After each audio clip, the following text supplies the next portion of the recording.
ناظرین، عوامی نیوز میں خبروں کا سلسلہ جاری ہے۔ ہم آپ کو جام شورو سے خبر دیتے چلے۔ ایس ایس پی جام شورو محمد انور کی سخت ہدایت پر کوٹڑی پولیس کا جرائم پیشہ عناصر کے خلاف کریک ڈاؤن جاری ہے۔ اس حوالے سے مزید بتا رہے ہیں جام شورو سے رب نواز شاہ اپنی اس رپورٹ میں۔ ایس ایس پی جام شورو جناب محمد انور کھیتران کی سخت ہدایت پر انسپکٹر آدم خان ابڑو کی سربراہی میں پولیس کی زبردست کارروائی، پلاٹ کے تنازع پر جھگڑا اور فائرنگ کرنے والے 8 ملزمان کو گرفتار کر لیا گیا ہے۔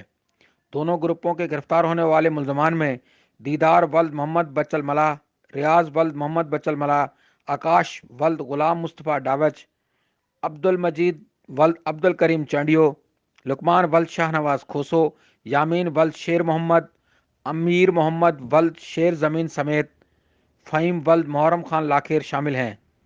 ملزمان کے قبضے سے ایک ریپیٹر اور کارتوس برآمد۔